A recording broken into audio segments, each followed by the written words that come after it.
So we're coming up on 5 years since Cassandra was open sourced. We've had a lot of progress in those 5 years. On the technical side, we've tried to focus on 3 core values that we can lead the industry in and be proud of. Massive scalability, high performance, and bulletproof reliability. And we've gotten more attention on our successes here over the past year, like Billy said. One of the factors in that was a paper published at the Very Large Databases Conference by some researchers at the University of Toronto. And what they did was they benchmarked Cassandra against some leading NoSQL databases to see how the performance stacked up. And this graph, this is one of several workloads that they studied. So this was the reads, writes, and sequential scans, all 3 in a single workload. And it's fairly representative of what they found in the sense that Cassandra led the field in performance. That was consistent across all the workloads. One of the things that's especially interesting about this one, though, is that you can see at the bottom, kind of hugging the x-axis, the line for MySQL. So they also threw MySQL into this benchmark as kind of a control point, kind of a known quantity. And what they did was, as they grew the cluster size, they did shard MySQL to make it a fair comparison. And MySQL almost kept up with Cassandra in the read-dominated workloads. But when you started to throw in the different kinds of operations, MySQL kind of fell apart and wasn't able to keep up.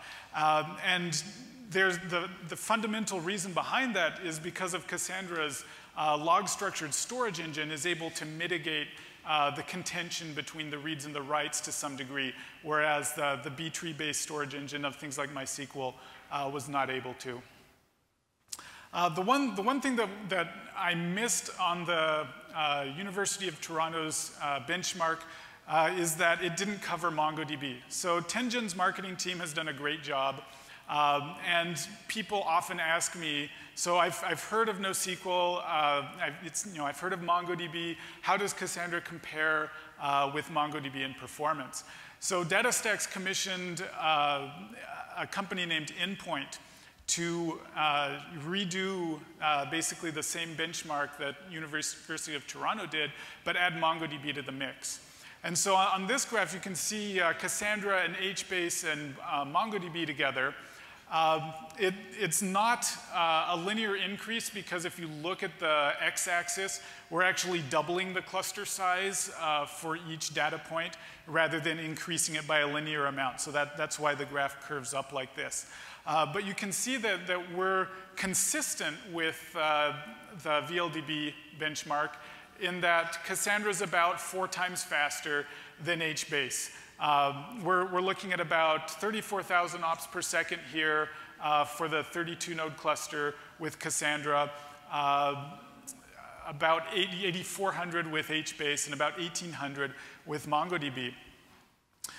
So this was actually consistent across all the different workloads that we looked at, not just the workloads that included writes like this one, which was a little surprising to those of us that are familiar with the architecture there.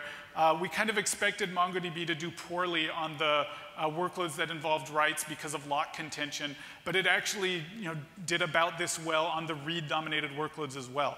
So again, Cassandra's really proving to be the performance leader across the board here.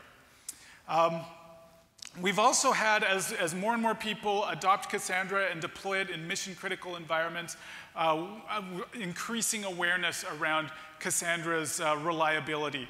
This past year, we had Cassandra literally weather Hurricane Sandy, taking out data centers. We've had people power through Amazon Web Service outages, and Cassandra's really, really good at dealing with large-scale failure like that.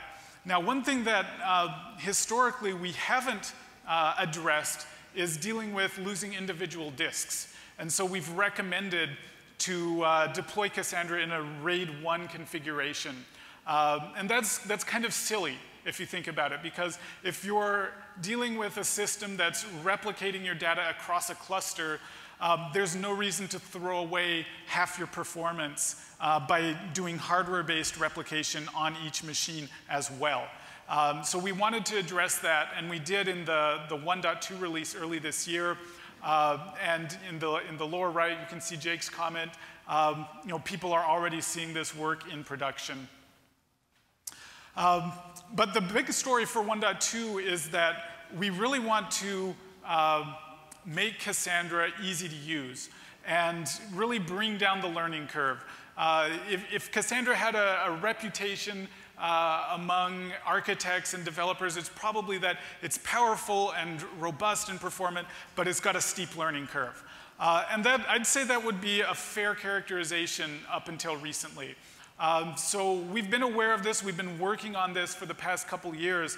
I first talked about CQL, the Cassandra query language, at the 2011 Cassandra Summit. So literally, we've been working on this for 2 years. And CQL has always been the future of Cassandra, but not quite yet. So today, CQL is the present. It's ready for prime time. We are seeing it drive that learning curve down and really deliver on the promise of making Cassandra much, much easier to use. Now, there are some key concepts that you want to be aware of, whether you're a Cassandra veteran or new to Cassandra. You do need to know a little bit about the CQL worldview and how to design your application to make sense of that. There's actually 2 talks that deal with this, and so you get a chance to see at least one of those. The next top data model and the state of CQL, highly recommend seeing one of those 2 if you're not one of the few people who's running CQL in production already. So this was the main theme for our 1.2 release, was we really want to make it easier for developers and flesh out CQL to be a production-ready, full-fledged API that exposes all the power of Cassandra. So the first thing first question I get when I talk to an audience that like this one that is familiar with Cassandra is, is it backwards compatible? Do I have to do some kind of dump and load to get my data so that CQL can make sense of it? And I've written a couple blog posts on this now that go into the technical details about how this works. The short answer is yes, it's fully backwards compatible. One of the things that CQL adds to SQL, it's not just a subset of SQL, but it also adds to it in ways that make life easier for Cassandra developers. One of those is collections. So suppose I had a table of users and I wanted to add email addresses to it, and I want to have multiple email addresses per user.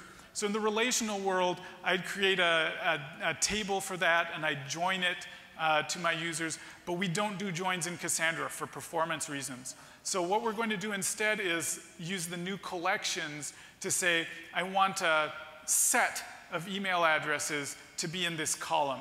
And we also have maps and lists available to use, and they're just really convenient for this kind of denormalization. We've also added a data dictionary in Cassandra 1.2 to expose what Cassandra knows about itself and about its cluster to clients and to applications. So this is replacing, or rather exposing to CQL, the old describe cluster, describe rings, describe schema commands that you'd have in the Thrift API. So in the system key space, there's a bunch of these tables holding different information. The table named local holds information about the node that you've connected to. The table peers holds information about the rest of the cluster, what has been gossiped to me, what do I know about the other nodes in the cluster. And then the schema tables basically hold the schema for your application and the metadata about that. We also added authentication and authorization to Cassandra 1.2. It actually didn't quite make it into 1.2.0, but we didn't want to delay it for until 2.0, so we actually released this in 1.2.2. So there's an authenticator configuration in Cassandra.yaml that defaults to allow all authenticator. The default on both of these is allow everything. So same as it's always been, allow everything. Optionally, you can opt in to requiring further authentication. So the password authenticator that Cassandra ships with stores encrypted passwords directly in a Cassandra system table. In DataStax Enterprise, we also ship a Kerberos authenticator that allows you to integrate with external authentication systems. So how the password authenticator looks like, it allows you to run, create user, alter user statements. The first time you start your Cassandra cluster with password authenticator enabled, it will create a hard-coded user named Cassandra, password Cassandra. So not very secure. So the first thing you should do is you should create a new super user, which will then be able to create further users for you.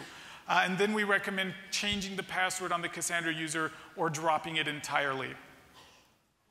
Authorization allows you to grant different roles and privileges to users across your tables and across your key spaces. This is not new in the database world, but it is new to NoSQL. So Cassandra is really leading the industry in bringing enterprise-level features to the applications that need them. And finally, what we've been doing concurrently with this is working on a really first-class driver story for client applications. And part of 1.2 was a new native protocol that allows us to do things that the old thrift-based protocol couldn't. So the thrift protocol, of course, is RPC-based. The client calls a method that contacts the server and then gets back a response. So what we wanted was an asynchronous protocol that allows the server to notify the client of things like a new node has joined the cluster, or a new table has been added to the schema. We want to be able to push those to the client asynchronously. So the native protocol allows us to do this. It's also lighter weight, so it is going to be higher performance than a chattier protocol would be on the wire. So the first driver that's production ready based on the native protocol is the Java driver. So it went generally available a few weeks ago. There's already applications in production on it. The .NET driver is in beta. It will be in GA shortly. We're also working on Python, PHP, and Ruby drivers, and working with the community on Perl, Erlang, Clojure, Haskell drivers. So you're going to see CQL native drivers for whatever your weapon of choice is coming soon. Another thing that we added to 1.2 that's actually not CQL specific, but it is well integrated with CQL is tracing. So the way you use tracing from CQL is you just say set tracing on in the CQL shell, and then whatever commands you issue until you turn it off will be traced. And what we're trying to do here is we're trying to bring Cassandra troubleshooting out of the dark ages a little bit. You've really needed to be something of a Cassandra expert to understand, why is this operation slower than I think it should be? And we want to expose that to the average developer and give some more insight into what's going on under the hood. So on this, I'm doing a simple insert. You can see how the query, the trace goes from the coordinator node in blue to the replica node in red and back. Fairly simple operation. So I want to look at something a little more interesting. A thing that people often do with Cassandra that is tempting because of how the data model works is using Cassandra as a queue, a durable queue in particular. And so I'll create my queues table, and I'll say I want to cluster on the creation time of the queue events. And so Cassandra's going to order my rows in this queue by that creation time. That's what that does for me. And so then I'll pull off events and delete them as I consume them. So what happens when we have done this a bunch of times? I've in-queued 10,000 events, and I've pulled all but one of them off. And now I'm going to go and I'm going to trace the select to get the last one. And so all I have to do is say select where order by limit 1. So since I'm clustering by that creation time, it should be a constant time operation to grab that next event, right? But let's look what happens in the trace. In the green, halfway down, we can see that it goes from taking small numbers of microseconds to 35,000 microseconds, or 35 milliseconds. And the trace event gives you a hint as to why. It says to read that one row that you asked for, I had to merge 20,000 cells that I had to skip because they weren't live anymore. They were tombstoned. So this is the dark side of a log structured storage engine, is that the deletes are super fast because I'm not actually overwriting anything in place. I'm just appending a new deletion record called a tombstone that says this row doesn't exist anymore. But when I go and do the select, I actually have to scan back all those, scan past all those deleted events and check them against the tombstones and say, yeah, this one's deleted, okay, this one's deleted too, until I get to the one that's not deleted, and then I can give it back to you. So that's something to be careful with. Now, this can be worked around. You can give Cassandra a hint, for instance, that says where ID equals my queue and created at is greater than some time that I've already read off the queue. And that would let me skip past those tombstones with the index. But no, this is just an example of how tracing can shed some light on what's going on under the hood. We also made some improvements for operators and people who keep Cassandra clusters running in 1.2 as well. So I've talked about virtual nodes at last year's summit. We also have a talk on that later on in the program this year. But what I want to talk about today is the improvements that we made to allow Cassandra to deal with an order of magnitude more data per node in the cluster than it's been able to previously. So to illustrate that, I want to talk about a little bit about how Cassandra uses memory. With a Java-based system like Cassandra, you can typically allocate up to about 8 gigabytes of memory on the heap before garbage collection pause times start to become a problem. Even with a system like Cassandra, where we've worked really hard to avoid fragmenting the old generation and causing stop-the-world pauses, you'll still have young generation pauses, and those start to get longer as your total heap size grows as well. So 8 gigabytes is kind of our rule of thumb of where we're comfortable. Modern machines, of course, have much more memory than that. Cassandra can, of course, make use of that as page cache for the files on disk that we're accessing.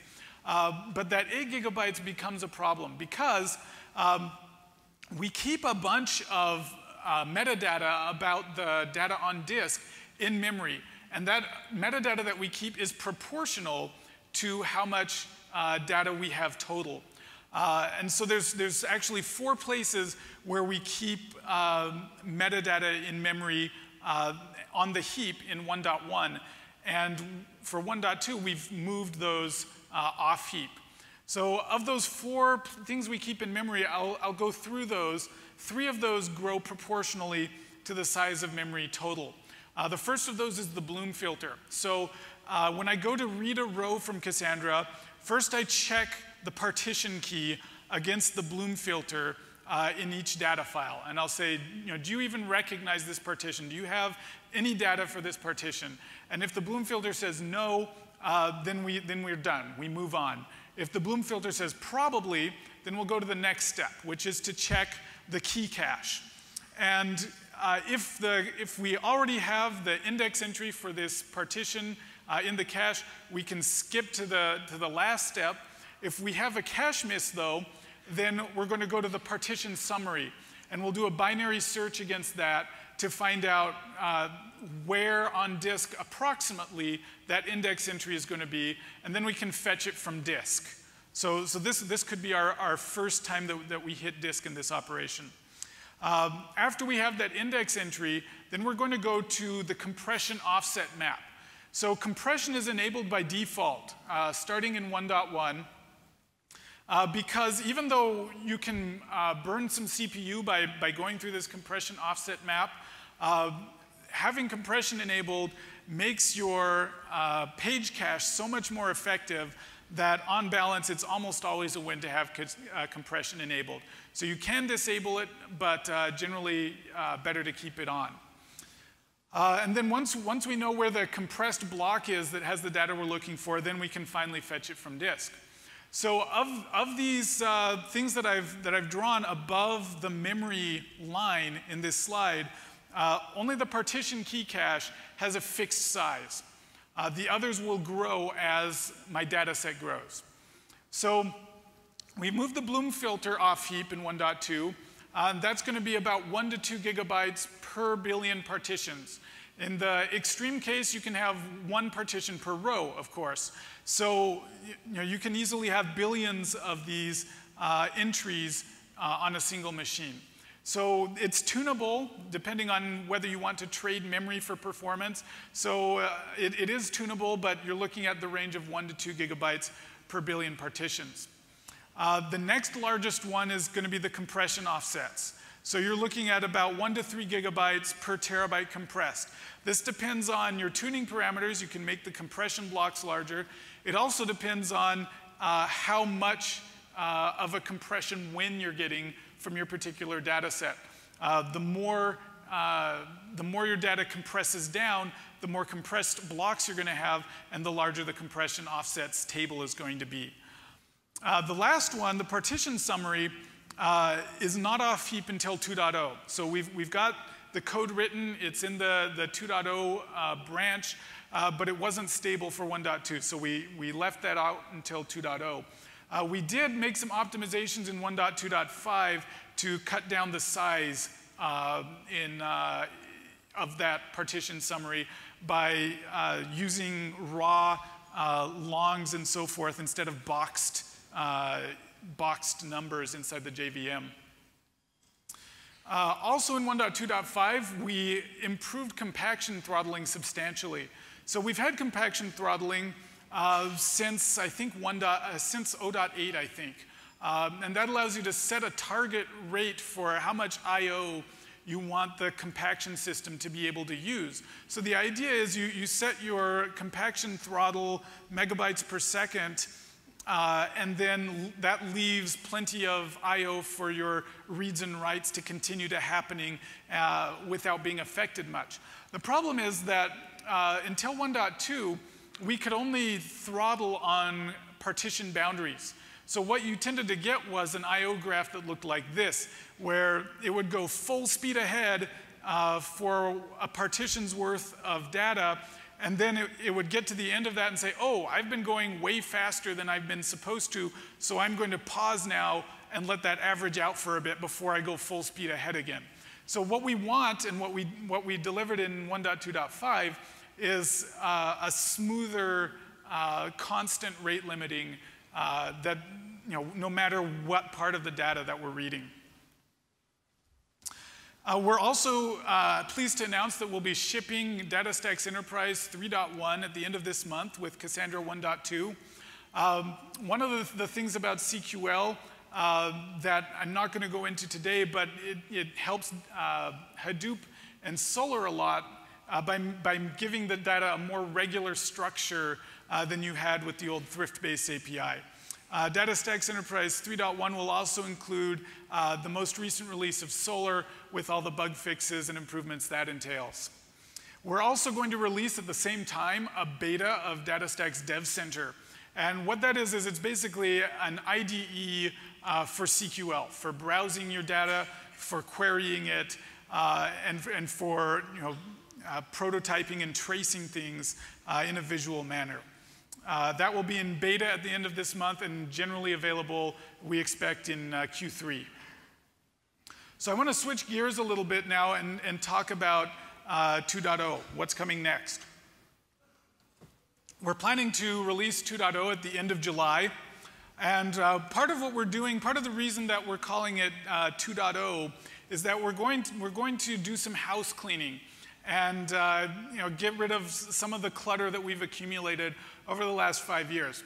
This is my favorite part of 2.0.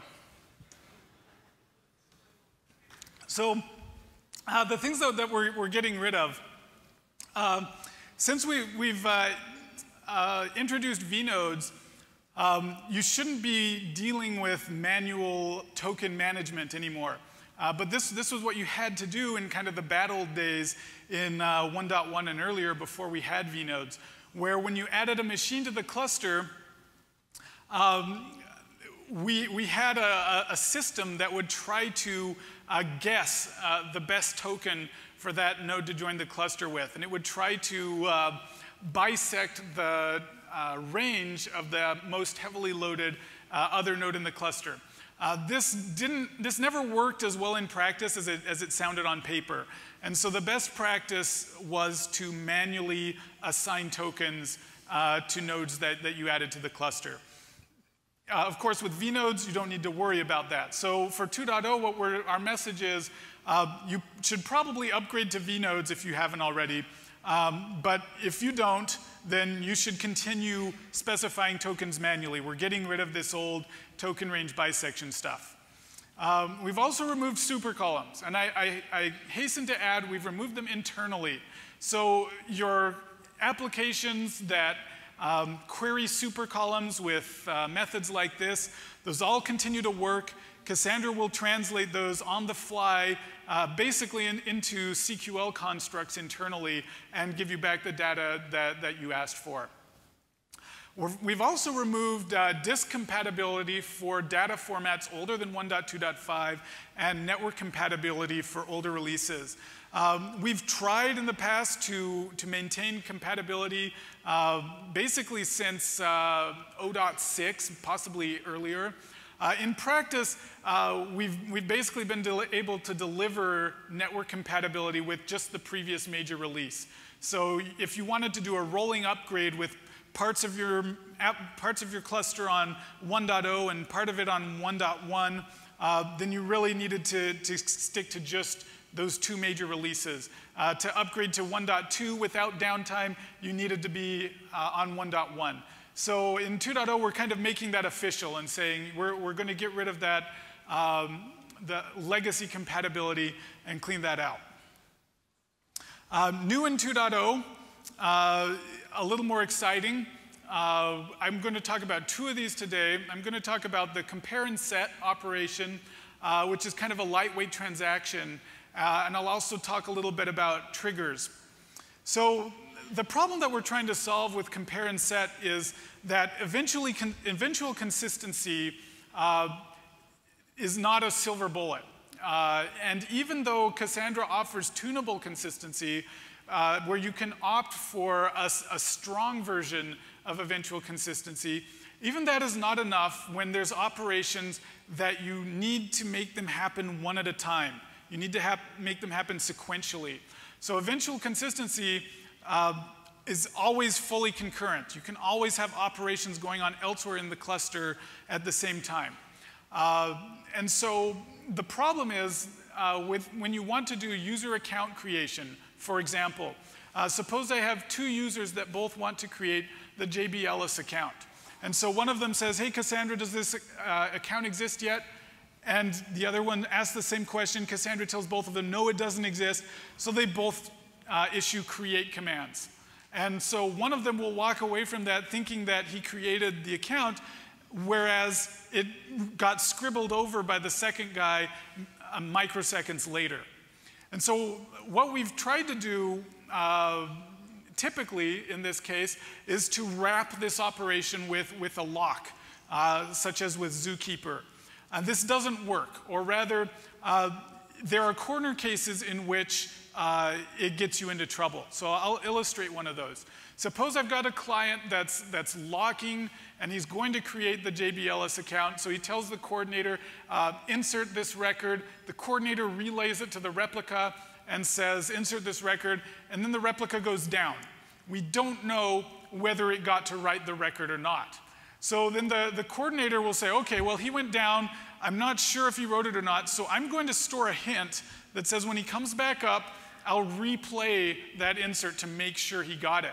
And then I'll tell the client that I timed out. I didn't hear back from him. I'm not sure.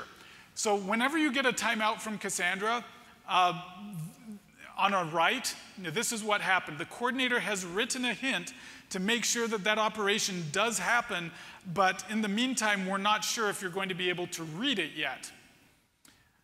So the client here is in a dilemma. It cannot release the lock until it knows that that record has been written successfully. Because until it has, I could still have another client come in and say, hey, has it been written yet? And the replica says no before the hint gets replayed, and then that second guy goes and tries to create the account anyway. So you can try to wrap some band-aids around this and say, well, let's turn off hints for some classes of operations, or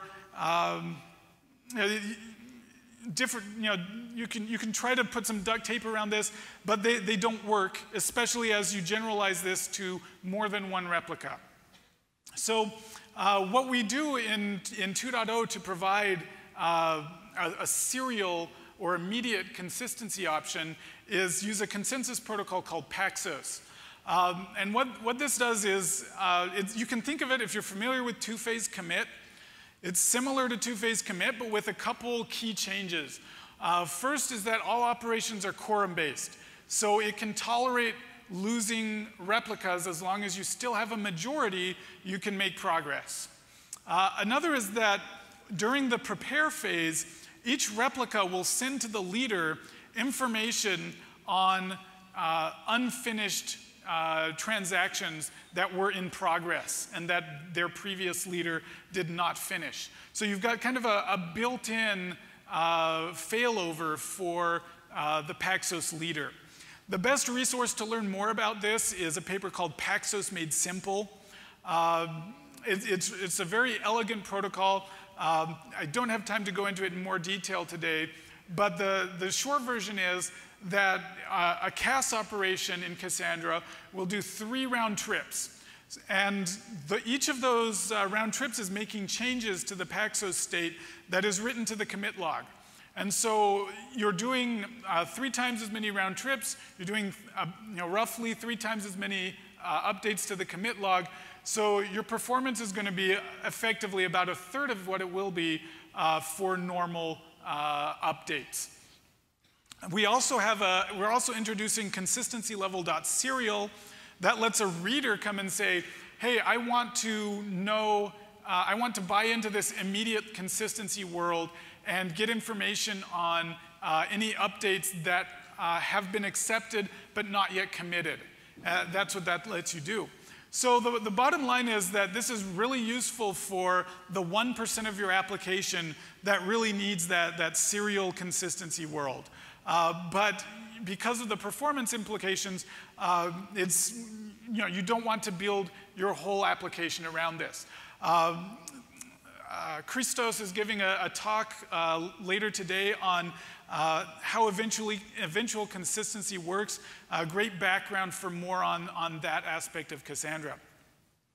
So how this works is, from a client perspective, is we've added an if keyword to CQL.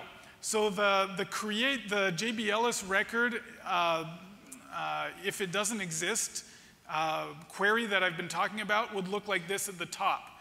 I just say if not exists and add that to my insert.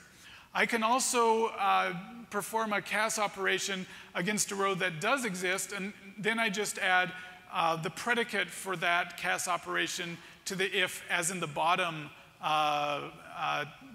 query here.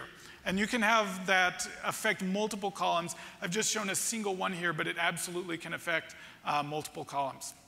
The last thing about Cass is you may have seen articles by people who said that I needed to use HBase instead of Cassandra because I really needed immediate consistency. So if you're wondering, does this mean that Cassandra can now be appropriate for these applications? The answer is yes. That's one of the reasons why we wanted to add it. The other, of course, is we don't want you to have to fall back to broken locking or using some other database for the parts of your application that need immediate consistency. So moving on to triggers, you're going to be able, this is the syntax of how creating a trigger looks like in 2.0. We had a late-breaking change this morning, actually, so 2.0 is still in flux. It's actually saying, it actually says using class name instead of execute class name. But this is the idea. But when you see class name on a side, then you're probably thinking, uh-oh, this is low-level Java code. And that's absolutely what's going on here. So we're giving you maximum power and maximum pain in the ass factor. But you implement this interface called iTrigger, and you're dealing with column family objects and row mutation objects. So these are internal classes. So really what we're doing with the 2.0 version of triggers, we're putting a big red sign up that says, hey, this is experimental. We're kind of doing an iterative design process on this. We want to get some feedback on what this is useful for, what use patterns emerge from this, and we'll iterate on that for 2.1. But in the meantime, when you absolutely need to push some calculations or notifications onto the server, then this does let you do that. I will be available for follow-up discussion or questions 3 places today. After the next keynote talk, I will be in the DataStax Lounge. Later on today, I'll be in the Meet the Experts room, and then I'll be at the happy hour tonight. Thank you.